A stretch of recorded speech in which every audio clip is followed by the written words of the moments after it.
Welcome to this video on electromagnetism, 6th in the series, and in this we're going to look into what happens when a current carrying conductor is in a magnetic field, right? So here's a simple setup which I've tried to draw. So you have the north and the south pole of the magnet in the setup. So you see this, you have the north pole and the south pole. So you have two magnets, and in between is a current carrying conductor. So we can either pass the current in this direction or pass the current in the opposite direction. So let's get back to the drawing. So you have magnetic field in this direction, right? So this is my B. It's a vector, so I can draw a line over here. So this is my direction of B, and initially the direction of the current is I. So this is the direction of the current. So let's switch on and see what happens in our setup. So here you have the setup wherein the setup is connected to the battery. So now I'm going to switch on this current, and you see that the rod is coming forward, right? It's coming forward. So it experiences a forward force. So let me represent this. So it experiences a forward force. So a forward force is represented by like this, F. And the reason why we do that is because, in an arrow, it's like an arrow which is coming out. So it's a tip of an arrow. If something is coming out of the paper, you represent like this. And if something is going into the paper, what you will see is the back of this arrow. So if something is going in to the paper, we show like this, and something is coming out, we show like this. So the force is coming outward here. So let's repeat this experiment, but in this time, let us reverse the current. So let's let this be the B. And this time, let the current be in the opposite direction, I. So for doing this, all I need to do is I need to now swap my connections in the battery. So I just swap the plus and the minus. I put so now I have reversed the current. So I'm going to switch on and see what happens.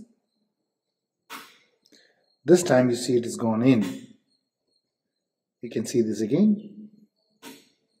You see there's a force inward. Okay, so let's get back to the drawing. So there's an inward force. So then there's an inward force on the conductor. So that's inward is represented by this. Now, if you want to apply, you can try to conceive this in two ways. The one is the traditional Fleming left hand rule.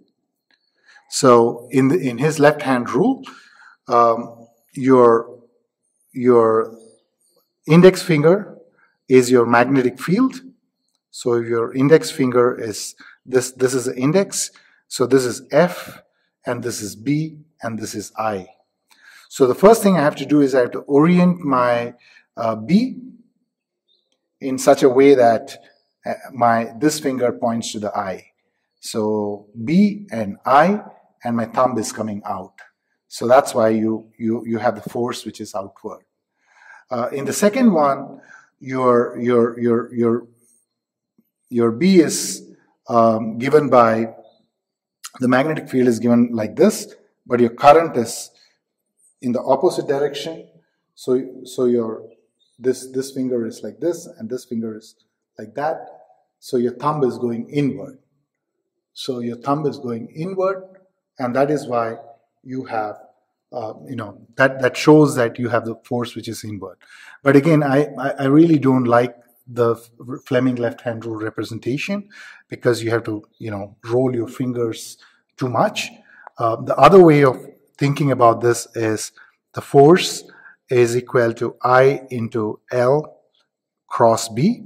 Now both are vectors. So when you say cross, what you mean is first you align the length in the direction of the current. So you put your four fingers in the direction of the current and roll these fingers in the direction of B. That's what L cross B means. So I roll these fingers in the direction of B, and my thumb says up, so that means the force is upward. Now in the second case, my current, I align my forefingers in the direction of the current. So, and then I roll my fingers in the direction of the B. My thumb goes downwards, so the force is downward. So I think this is any day a much better representation. So I hope you enjoyed this video. In the next video, we're going to see how these forces are used in the working of a simple motor. So until then, see you. Bye.